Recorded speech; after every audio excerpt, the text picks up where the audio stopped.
But first, is there a K through 12 student in your life? Well, if so, Governor J.B. Pritzker is coming for that cell phone. I'll move forward with legislation requiring all school districts in Illinois to adopt a cell phone policy that bans the use of phones during classroom instruction. That was Pritzker during his State of the State address last week. The governor says the move would help students learn more and develop better social skills, all while limiting cyberbullying. But it might also mean that parents can't reach their children, at least not for a good portion of the day. Bills are already making their way through both chambers in Springfield. So if this does come to pass, what could it mean for parents, educators, and students? Joining us now in studio is Chicago Sun-Times education reporter Nader Issa. Good to see you, Nader. Hey, good to be here. And we also want to hear from you. Tell us, what do you think about a cell phone ban in the classroom? Is that a good thing? Is it a bad thing? Does it kind of depend on the situation? Give us a call right now and join this conversation at 866-915-WBEZ. Again, that number is 866-915-WBEZ. Nader, I'm going to have you sort of walk us through this cell phone ban and what it would look like in practice, because I'm a parent and I'm kind of one of the maybe, admittedly annoying ones who wants to be able to reach their kid. But I get it. There are some negatives here. So if I'm a student and I'm walking into class with my cell phone, what exactly would happen next? It really depends on where you're going to school. It could even depend from school to school in the same district. Mm-hmm. What Governor Pritzker's proposal does is it calls on every single school district in Illinois, whether they're a public school district or they're a charter school that's part of a public school district, to come up with a policy. He wants cell phone use to be restricted during instructional time in classrooms. Okay, and so not necessarily when you're in the hallway or at lunch. Cafeterias, even in between periods, things like that. They really just want students, when they're in class, sitting at desks, the teachers at the front of the room, to be looking at the front of the room and paying attention. Mm-hmm. And so what Governor Pritzker is saying is that cell phones right now are a distraction from that important task of paying attention to what's going in class. Right. And so are there any exceptions, Nader? Like, are there moments where in the classroom you would be allowed to have access to your phone as a student? Yeah, the governor's proposal lists out some key areas. One is special education. If there's a student with a disability, they have an IEP or a 504 plan, which is, a personalized plan that lists out their educational needs, and they need a cell phone or some type of device to help with their education. It can be used there. For students that, for example, need translation services or lessons in different languages because they're English language learners, they could use that. If there's a medical concern, or if a teacher just wants to use a device for a lesson, any way that devices could further the educational mission, if you want to call it that. Yeah. I sound like a superintendent or something, but You've been hanging around there. I have. So that all of those types of things are exceptions that could bring cell phones or iPads or anything else into the classroom. And I want to underscore a point you made earlier. The schools themselves and the districts would have a lot of control here, it seems. Yeah, it would really be a sort of district by district policy. They would have until, I believe, the next school year to come up with a plan, a policy that would lay out how phones can be used in their schools and their district. If they want to ban cell phones in hallways, at cafeteria, for the entire school day, they could. Right. It's just they would have the minimum requirement of banning them inside classrooms. I see. The governor's office last year told WBEZ that there weren't any plans to consider something like this, a statewide policy that limits the use of cell phones in the classroom. Now, obviously, after hearing that State of the State address, Pritzker has changed his tune. What is it about this moment, you think? Yeah, when we heard the governor, I was like, didn't my colleague Anna Savchenko just write about this a few months ago? And correct. The governor's office said there's no plans at the time for a statewide ban, but there is research. This is something that's been talked about for quite some time. There's research that shows that cell phones can be a distraction. They can, spur cyberbullying. They can be sort of a crutch for students and children's social development. Mm-hmm. And so the governor's office cited that research when they announced this proposal. One of the studies is from the Pew Research Center. It shows that 72% of high school teachers nationwide say cell phone distractions are a major problem in their classrooms. Yeah. And there also seems to be generally broad support. Most adults are in favor of some type of limitation on cell phones in schools in some way, just not for the whole school day. Yeah. Your Sun-Times colleague, Cindy Hernandez, talked to a few Chicago students for their takes on the topic. I can kind of guess what they had to say, because if it's anything like what my kids were telling me last night as I was preparing for this conversation, it's probably not going to be good. So here is what one senior in Little Village had to say. And just a heads up to our listeners, it was a little bit windy on that day. Well, obviously, in case of an emergency, I can't call my parent. Like, if something happened in school, obviously, we live in a dangerous neighborhood. A lot of gun violence here, a lot of gang violence. So if something happens, like, how's my mom going to know? She's going to be, like, worried sick for, like, hours. He said, my mom's going to be worried sick for, like, hours if something was to go down. That was Diego, who's a senior at Farragut Career Academy. So, yeah, I'm hearing things like that at home. I imagine other students are saying the same, Nader. Yeah, it's sort of just this prevailing thought that how am I going to go about my day when I'm so used to having my cell phone? And safety is a big one that comes up from both students and parents.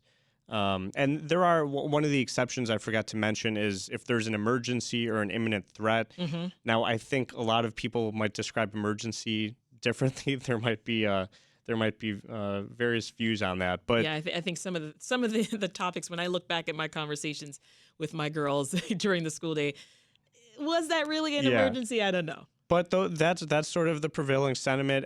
There is a funny quote from another student at Farragut who said, if someone doesn't want to do their work, they're going to find a way not to do it. And so the cell phone ban, Right. it is what it is. It's not going to change much.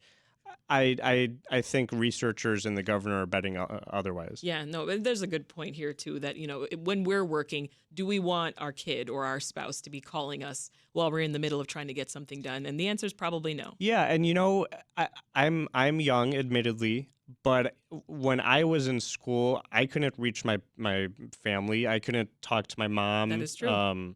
And this was not 2 decades ago. They had to call the office. Right. You would call the office, you'd get a call down, something's really wrong. I mean, we live in a new day and age, but I do think that there is a bit of a new reality or a new sort of reliance on being able to communicate at any time of day.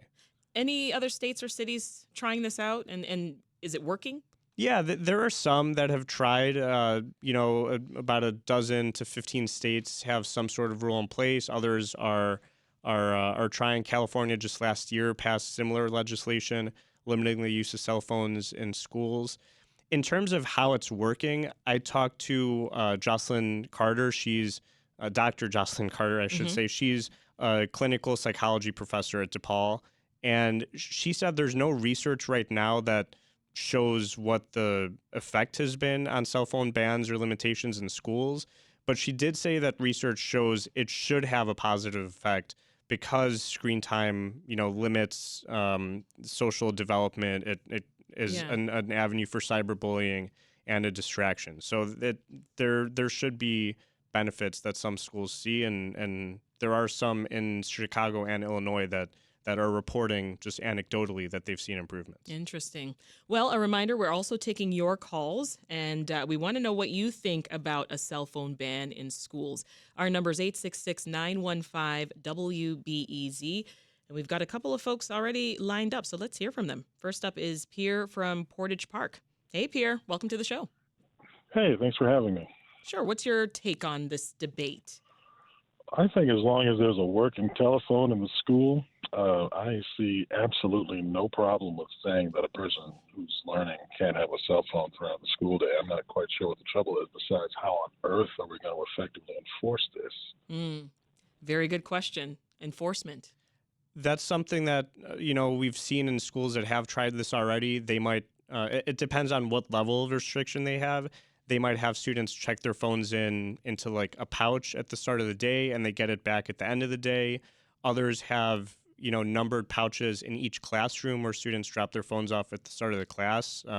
So it's Interesting. It's really about, taking them away, not just trusting students that they're not going to use them. Yeah, because that would be the tricky part. Yeah, some have just trusted the students that they won't use them, but it depends on the school and the district. Good question, Pierre. Let's hear now from Colin in Mundelein. Hey, welcome to the show. Hello. Hi. What's your take on this cell phone ban in schools? I entirely agree with Pritzker. I think that students should not be utilizing their cell phones during class. I do think that there should be like an emergency button under the teacher's desk or something to where they can have a quick, like if there is a school shooter situation or, something else where they do need emergency aid, that there be a very quick way to do that without the use of a cell phone. But like the other guy, I forgot his name, gentleman on your show, he said, he went through school. I went through school. I was born in 1982. I didn't need to contact anyone throughout the day. Right. There was really no need for that. Absolutely. Yeah, no, I totally agree. I remember growing up in the early 80s, going to school, and it was easy breezy if my parents really did have to get a hold of me. So thanks for calling, Colin. Another caller, Lisa in North Shore, said, we already implemented that here, and it may cause anxiety for parents, but it's helping the kids feel normal and focus on learning. I want to bring another voice to the conversation with us, Nader. We've got Sharon Desmoulin-Kherat, who's superintendent of Peoria Public Schools, on the phone. Hi, Sharon. Welcome to the show. Thank you. Thanks for having me. Hi, everyone. Hi. So tell us, the phone ban's already in place there. How has it been received in Peoria? It has been received very, very well. Our board voted last year, May 24th, to ban it. So it's banned throughout the day from 7:30 to 2:30. So cell phones are placed in pouches because they have really provided a lot of challenges for us. So the whole idea is to improve the learning environment because it has been causing distraction, conflicts, and of course the bullying, the mental health challenge that we've heard about. And the community has been very supportive. Mm-hmm. Our teachers union, our teachers are very happy. They'll tell you lots of engagements. When we first started in July, August, I received a lot of emails from teachers saying, hey, thank you for doing this. It's changed the teaching landscape. Kids are watching each other. They're communicating. They have face-to-face contact. And Interesting. Yes. It has been very positive for us. Of course, there's challenges as well. Yeah. Well, your district officials, I hear, discovered some unintentional positives after implementing the ban, right? Talk more about some of the pros of this change. Like I hear, stress went down too, stress levels. Yes, better engagement. And I checked in with all of my high school principals, and everyone said better student engagement in class, happy teachers because of the impact on instruction, student-to-student communication that have increased significantly, less conflict among students, and more assignments. Actually, more assignments are being turned in as well. Mm-hmm. What about parents? How are they reacting? Yeah, so the majority of parents, I would say, are very supportive.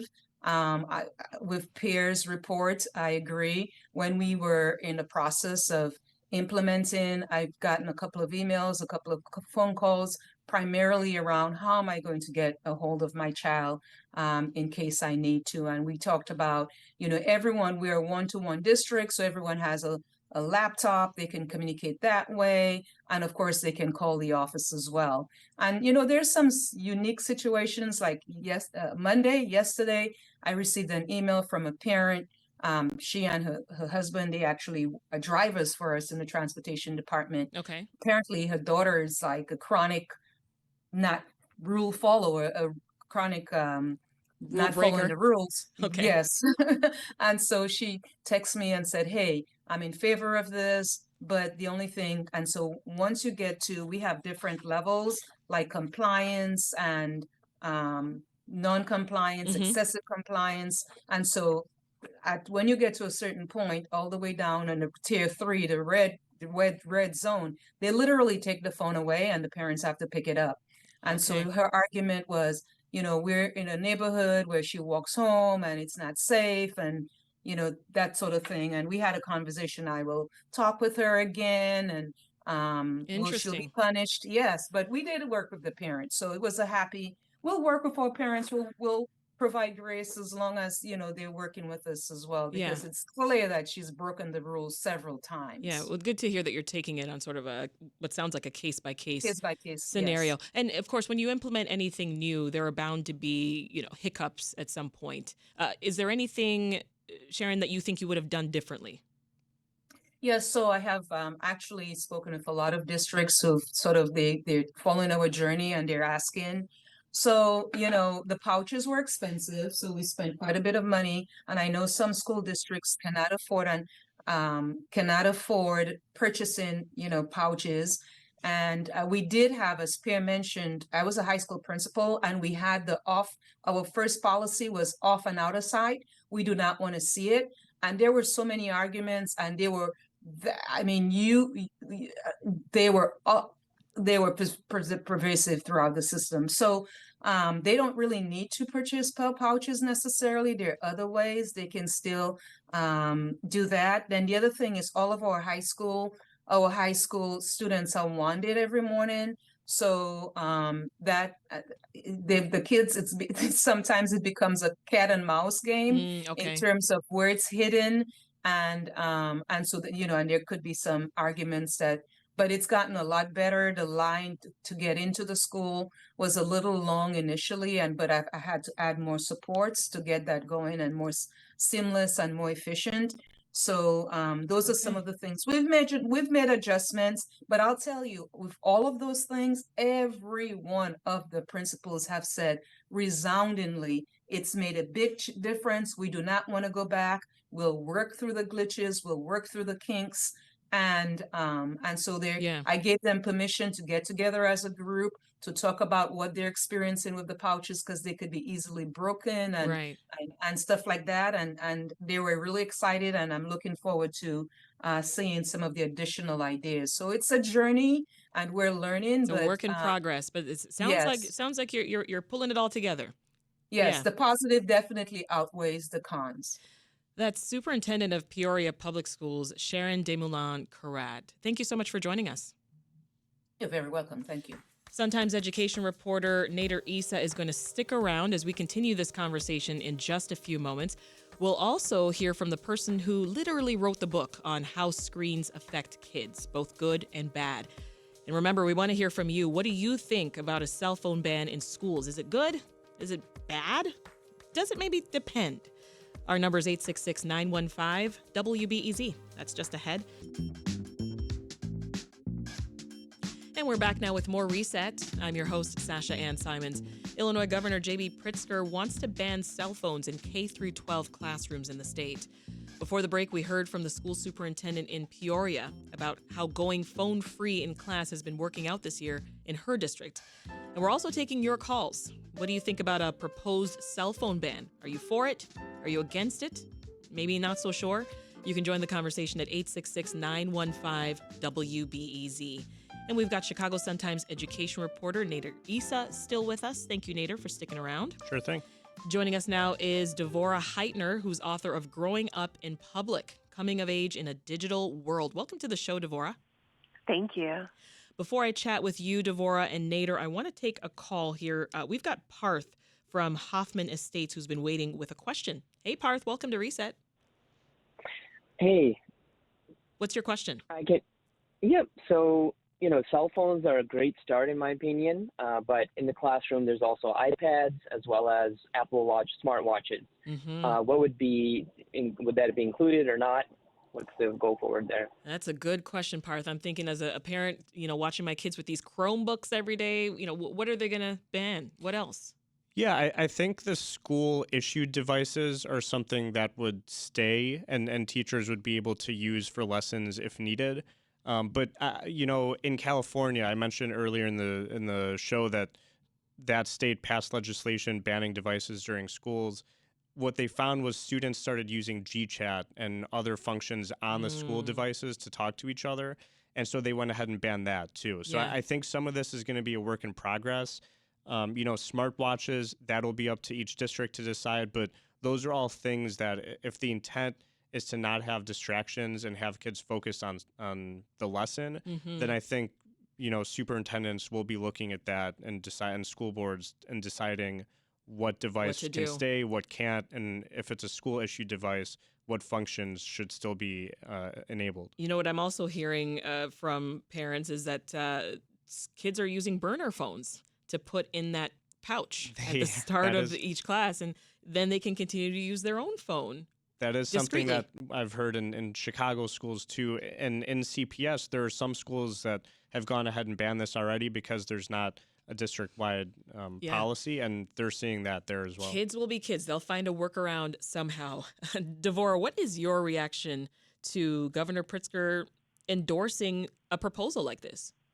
I think Pritzker is representing that the state of Illinois has empathy for teachers and their frustrations with some of the challenges that come with having highly connected kids with multiple devices in school buildings every day. So I think he's, responding to the research that says, hey, teachers are saying this is distracting.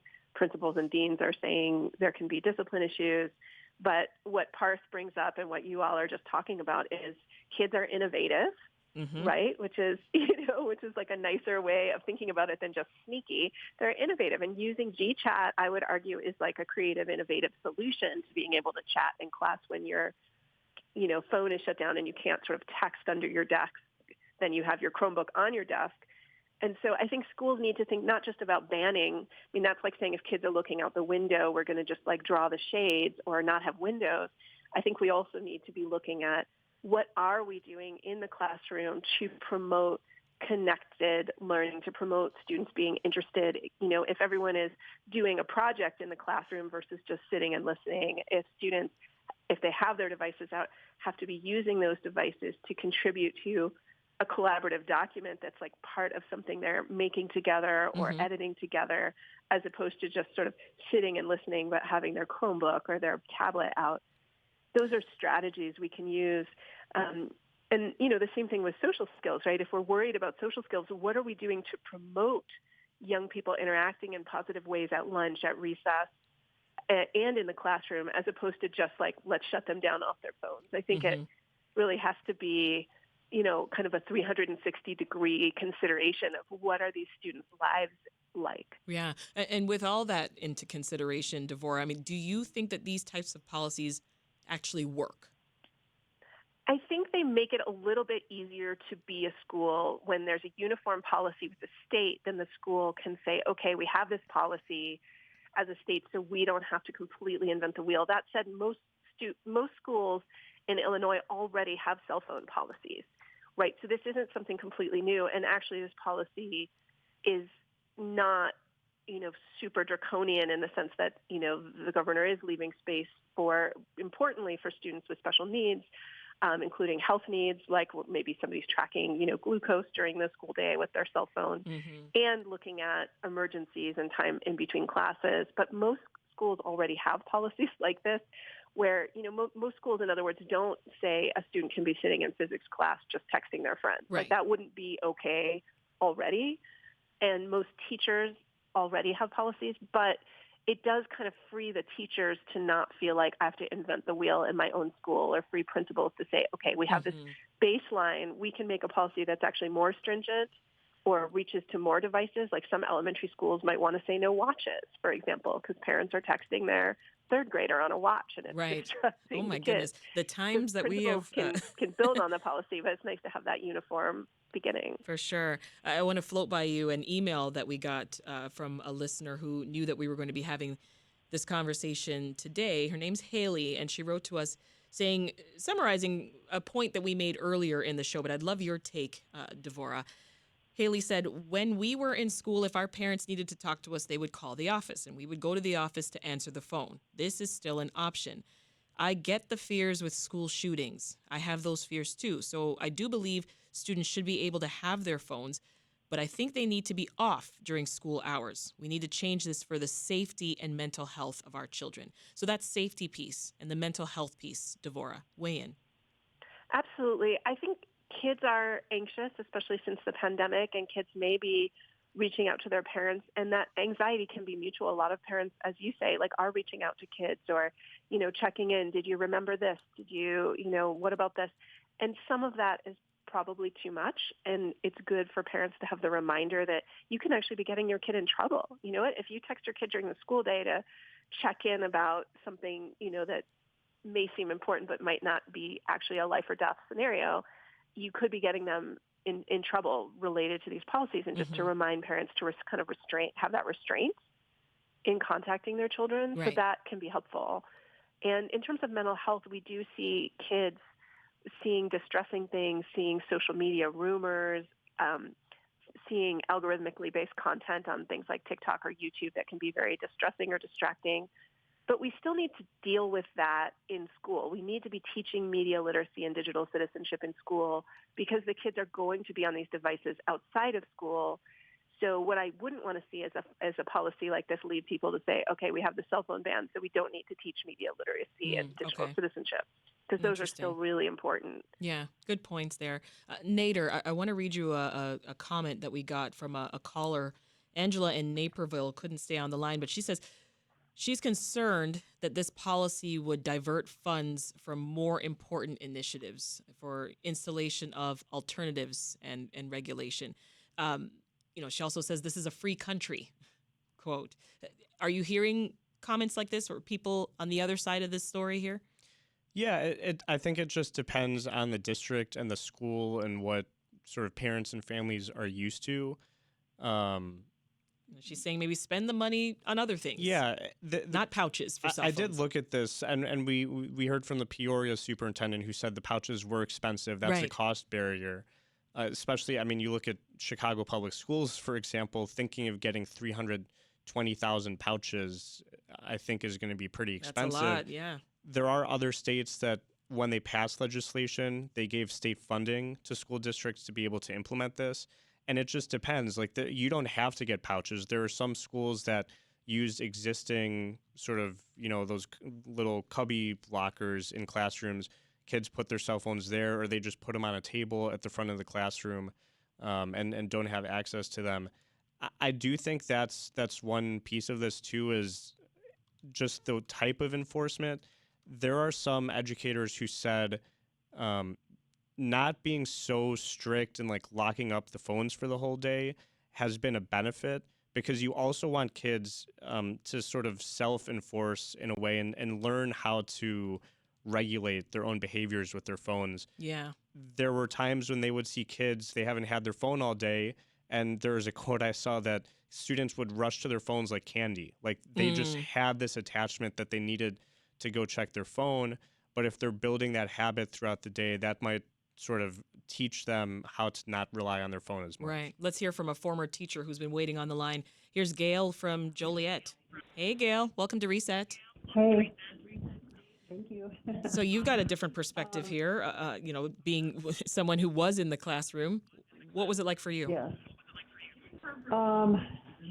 Well, when I first started teaching in 77, it was not bad at all. We didn't have that problem. It wasn't until probably the late 20 teens or early 20s there was a problem with it.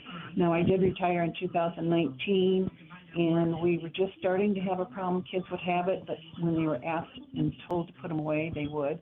Now, I just did a permanent sub-position for a teacher in a suburb of Chicago, and it was horrible. They would not put their phones away. They had their phones out the entire time of class.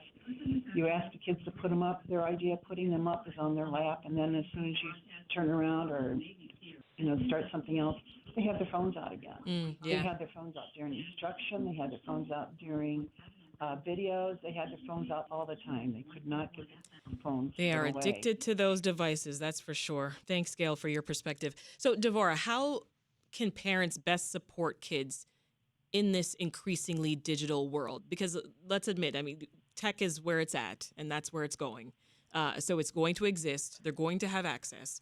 How can we best support them and just sort of draw that line? We need to recognize that we're the models, right? We have our phones out a lot. If we are texting and driving, if we watching TV with our kids, but also looking at our phones and double screening, which is something I sometimes get called out for by my own 16-year-old. He's like, didn't you say in your books? I'm like, not to do that. I'm like, oh yeah, busted, right? Me too. So we Guilty. need to be thinking about our own modeling. And for sure, the one time that I believe parents, should universally probably take a very hard line is around sleep, because they can't function in school or socially or academically or athletically right the next day if they haven't gotten their sleep. So that's a really important time to unplug is, in that time before bed when they're winding down, and certainly while they're sleeping. When we see kids sleeping in rooms with connected devices, which could be a school device, right? That needs to maybe be out of the sleeping space, but also a personal device. That can be really difficult. And also nothing good happens on that group text at 2 a.m, right? In terms of like how are kids interacting with each other, treating one another. If it's 2 a.m, it's not going to be the best. Not at all. Yeah. That's a way that parents can support their kids' school success and life, is just making sure they're unplugging at night and then talking to them about those policies. And I absolutely agree with what you were just saying about the self-regulation, that if we over focus on locking kids down, then they are just going to move to other apps as opposed, on their school devices, versus talking to them about, hey, what are the safety risks of being distracted while you're lighting this Bunsen burner? Like, let's focus on, again, what we want kids to do and not just what we want them not to do. Absolutely. Let's squeeze in one last caller. Here's Stephanie from Evanston. Hi. Yeah, I really appreciate everything you guys are talking about. I just wanted to bring up a little bit of a counterpoint. Sure. My daughter has an Apple Watch because she walks to school, and we have it locked up on screen time and all that stuff because, we don't want her having that much screen time. But there was one day where she walked to school, and then she was marked absent. And, we have, real-time info now because the schools are so connected. And we're like, wait, why is her daughter not at school? She should be there. And we tried calling the front desk, and we couldn't reach anyone. It was about 2 hours, and it was terrifying. And me and my husband were both far away at work and couldn't get to the school to, physically make sure she was still there. And the only, solace we had was that her Apple Watch showed her, on the school grounds. But it was so scary. And I think just thinking about, now as parents, we have access to all this information. It just kind of changes the landscape. Yes. So I just want to, make sure that's part of the conversation. That is a great point to add to the conversation, Stephanie. Thank you so much for calling. That safety piece again, Nader. Here it comes, and in real time, right? We find my iPhone, find my Apple Watch. It's a real. I use it all the time. I'm about to, once I get off the air, I'm about to check that those girls are, in class as well. So what are your thoughts? Yeah, I think if the school districts have to recognize the reality of where we live, what sort of era we live in right now.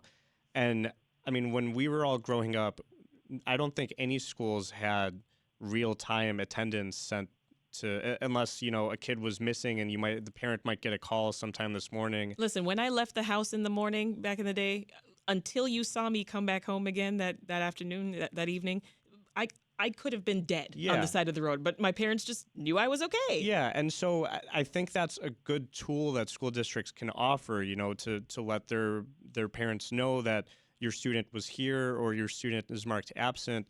But if they're going to offer that and then they're going to ban devices during the school day, you do have to offer parents some sort of lifeline. So staff the main office, make sure if that phone rings, someone's picking up and they're answering questions, because you can't have parents worried for 2 hours and the only way that they know their child's at school is because of an Apple Watch. I think those are all good technology tools that we have, but if you think the balance means no cell phones in class, then that office phone really has to be a place that parents can call and get answers. Absolutely. We'll leave it there for now. That's Nader Issa, who's a Chicago Sun-Times education reporter. We've also been talking with Devorah Heitner, who's author of Growing Up in Public, Coming of Age in a Digital World. Thank you both so much for joining us. Thank you. Thank you. Now, if you were not able to get through, a lot of you called. If you weren't able to get through live on air, just leave us a voicemail, 888-915-9945. Again, that number is 888-915-9945. We will be sure to play your message on the show later this week, though I think a lot of you agree with that ban.